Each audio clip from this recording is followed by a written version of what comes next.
I pursued a career in the fashion and textiles industry because I've always been creative.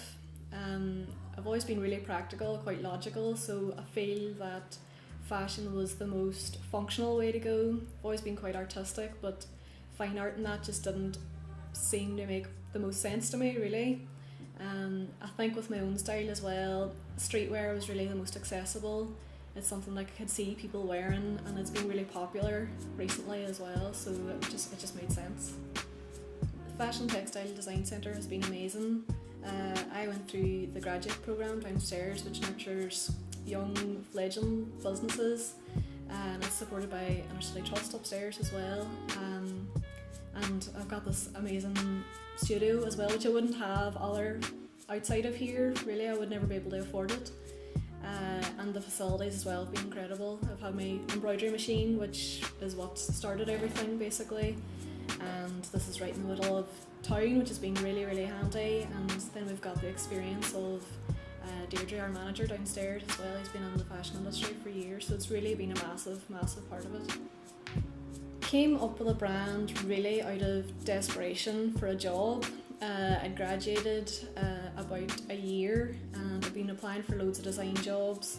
I'd done an unpaid internship and really trying to work on my portfolio and my experience in that to increase my chances of getting a job, but that still doesn't help. Like, the fashion industry is extremely difficult to break into, and I started Han as just a side project really. I'd dabbled in a few projects before with casual wear and that, and I felt that there was something in it, so I went back and had another go basically at a few abstract drawings and tried it out a bit, and it really had it off straight away. So side project turned full-time career, like it's had good luck basically for that to happen.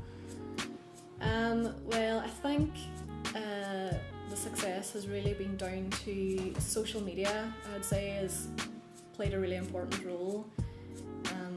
Like, with the brand being so small, the reach that it's got has really been through the power of Instagram and Facebook.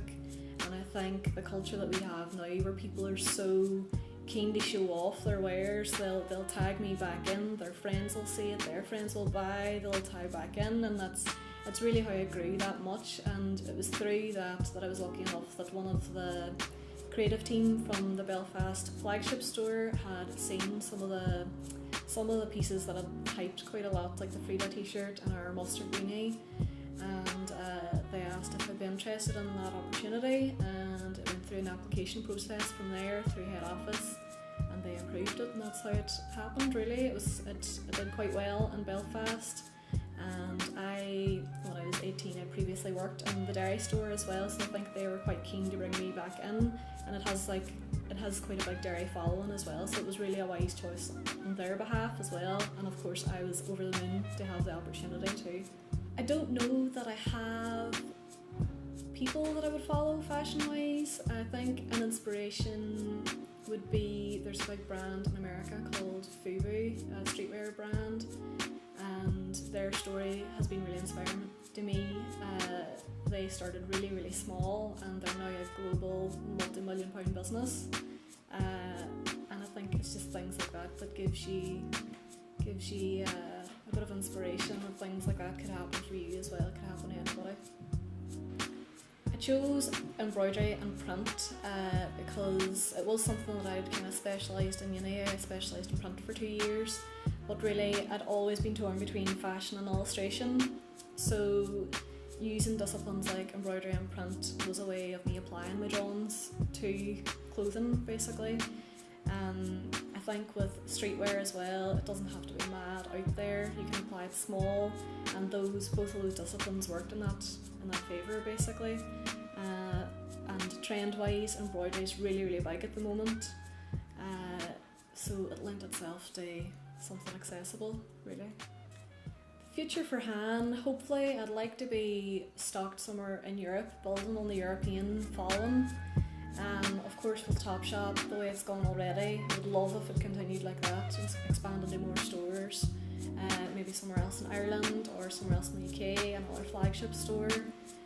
I'll be developing the online store. I've got a few extra product lines that I'll be launching Later in the year, already planning for by Christmas this year, by hand Christmas. Very excited about that.